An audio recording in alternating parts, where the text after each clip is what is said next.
Hi, everyone. My name is Karen Costa, and in this video, I'm going to be talking about the fatal flaw in your trauma-aware approaches, something that I've been noticing coming up a lot in higher education that I want to touch base on. I'll not only, of course, identify that fatal flaw, but I want to give you all some ideas about how we can start addressing this in our work.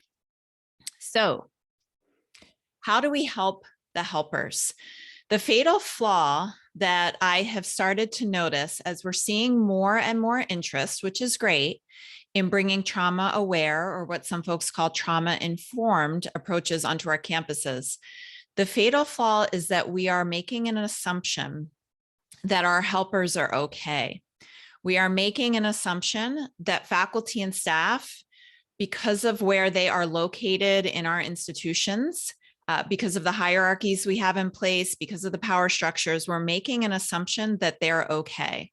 So I'm seeing a lot of articles and resources come out talking about all of the things that we need to do as educators in order to help our students who are traumatized and stressed. We're seeing unprecedented levels of mental illness and trauma and toxic stress in our students. And the assumption is that we are okay enough to help them. And that for me is a fatal flaw in our work, because what I'm seeing is that faculty and staff are right there with our students. And certainly we might have different access to resources than our students do. We might hold more power in the classroom and on campus, absolutely. And it is also true that faculty and staff are not okay.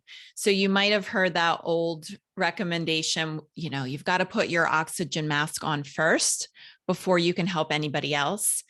I'm really, really concerned that we're asking faculty and staff, educators on our campuses to do this work without any oxygen. And I've been stuck on this. I've been stuck about, well, then what are we going to do? We have to help our students. We have to be there to help them navigate us. And we are not okay. We are not well. How are we going to do this work? So the question I want to ask you is, how do we help the helpers? And I'm going to give you some don'ts. I've got 5 don'ts for you, and I've got 10 do's for you to consider.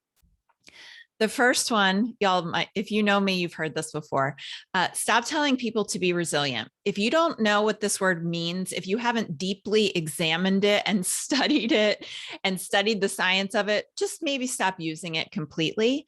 What I'm seeing is that people who have no understanding about what resilience actually is and the science of resilience as it relates to trauma and stress are throwing it out there as sort of a catchphrase, as if that will help people. It'll actually do harm. So stop telling people to be resilient. Resilience is a natural outgrowth of support. So instead of telling people to be resilient, start supporting them. The next thing I think we need to stop doing is treating faculty and staff as a means to an end. You've heard this from me before. We see this sometimes with that students first mantra. When we put anybody on campus above everybody else, I think we're getting away from creating a culture of care. Students first often becomes treating faculty and staff as a means to an end, as if the only purpose of supporting faculty and staff is to support students. That is a wonderful thing, right? When we support faculty and staff, it is good for students, but it's also worthy in its own right. So let's stop treating faculty and staff as a means to an end. Stop training people and acting as if more meetings and more trainings and more professional development is support. So that's not what support is. More meetings or trainings on somebody's calendar is not what we're talking about when we're talking about support. So if you're offering a workshop on, I'm offering a workshop soon on supporting learners with ADHD. That is faculty development. That is professional development, okay? Support is something different. I'm going to talk more about this, but we need to stop pretending as if offering more conferences and workshops is support. It's not. It's something different. We need to also stop acting as if these challenges impact us in the same way, right?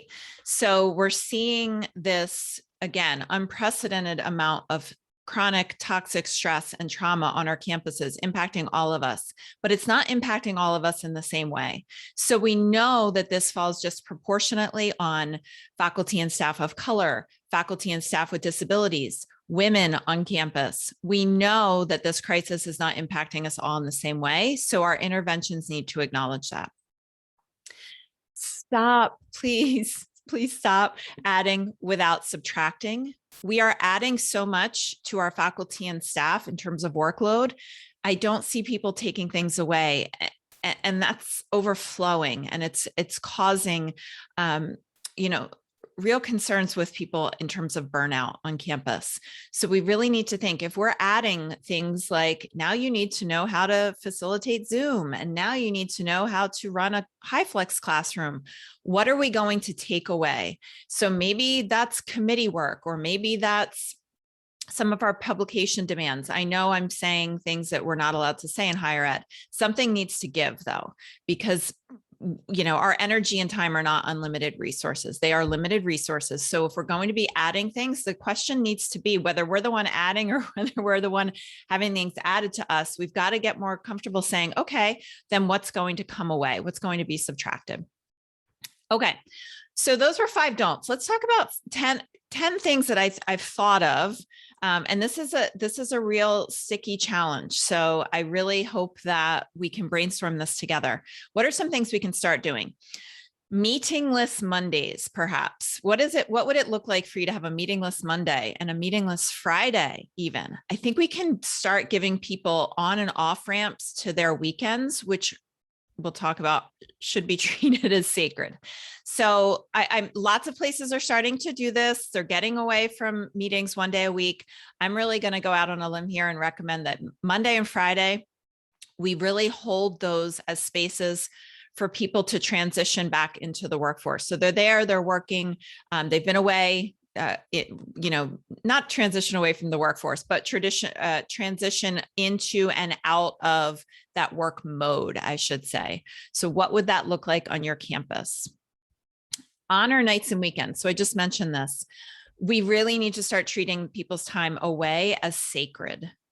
We need to give them that flexibility and time to be with loved ones, to practice self-care, to practice advocacy in their communities. We need to treat nights and weekends as sacred. If you are a leader, that, is really going to come from the top down. And this is a shared responsibility. So we've got to meet our leaders halfway. So we've got to work on setting boundaries with them as well. Maybe that meeting, we talked about having a meetingless Monday or a meetingless Friday, and perhaps making that into a consistent thing on our campuses. Can we turn that meeting into an email? Not every meeting needs to happen in Zoom or in a physical space together. Maybe it's an email. So we really got to think about, what are our goals for this meeting, and can those be met over email? By turning meetings into emails, what we're doing is we're increasing flexibility for people. So if we can pull synchronous times off of people's calendars, that's going to give them more flexibility to take care of themselves.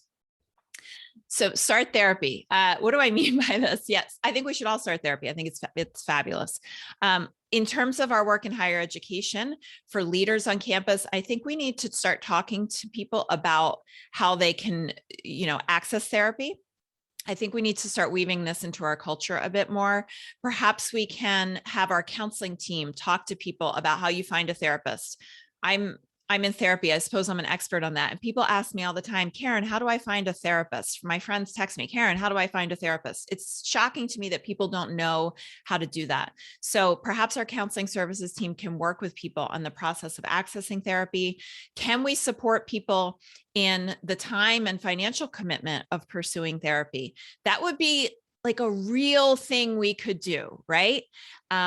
And, this is absolutely our work. If people are accessing therapy and taking care of themselves, not only is that going to be good for them, it's going to be good for our students, for our colleagues. So let's start having this conversation and helping people access this important tool. Speaking of camp, we just gave something, we added something to our campus counselors in the last slide. So let's start hiring more campus counselors. And I already know that many of you just said, well, Karen, we don't have any money for that. And my answer is, we do have the money, but we're spending it on different things. I can't think, I've got maybe 5 things in my mind that I circle back to that we should be investing in right now, and this is one of them. I've worked on a campus where the ratio of students, campus counselor to students was 1 to 6,000. That, in light of the current challenges we're facing, that was never okay, and it's even more not okay right now. Something else might have to give, but we need to hire more campus counselors to do this work. Let's start celebrating having people use their time. So I'm sure if you're like me, you've worked in a culture where asking to use your time was mortifying. You felt like you were just shamed for doing it, right? You avoided doing it. It was just constant source of stress.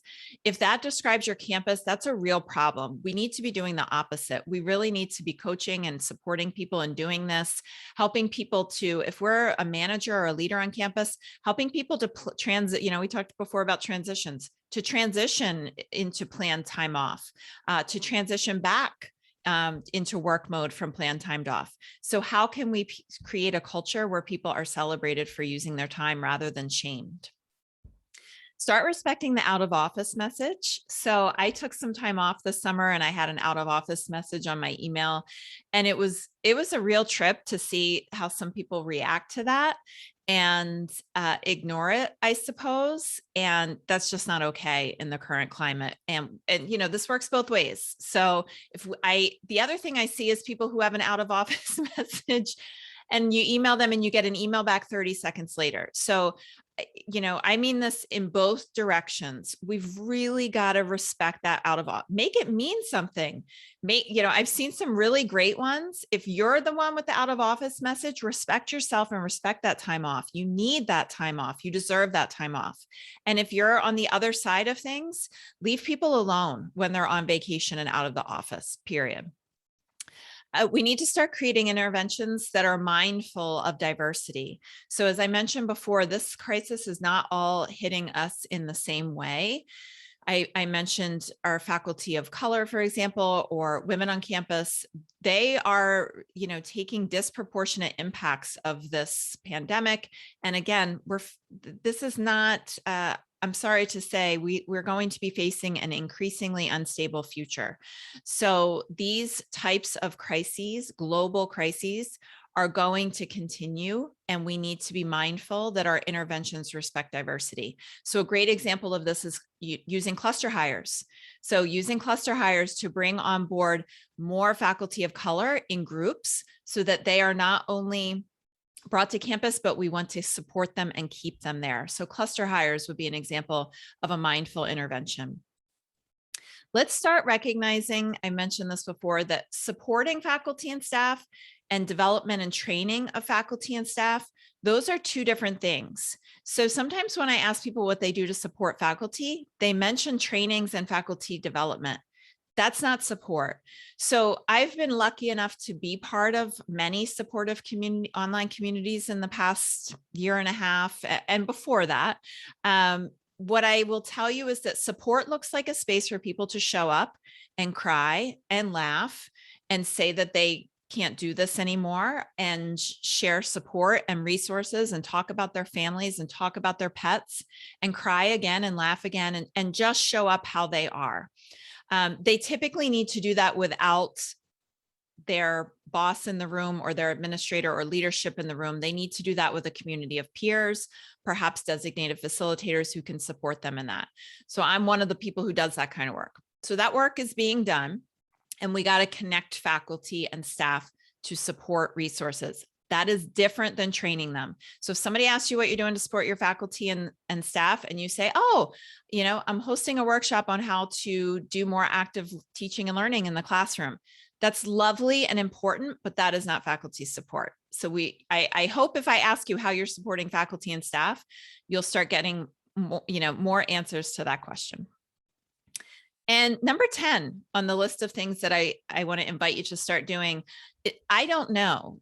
So what's going on your campus? Have this conversation. Ask people, how are we helping the helpers? Call people out on this. This is critically important. Have those conversations about boundaries. When people are adding more, raise your hand and say, what's going to be subtracted? When people are talking about trauma awareness and trauma-informed approaches, remind them that faculty and staff are experiencing chronic stress and toxic stress and trauma as well. So it's really important that we start naming this and talking about this. And I'm sure there's some things here that I missed. I look forward to having more conversations with you about that. That's all I've got for today, everybody. Thanks for watching.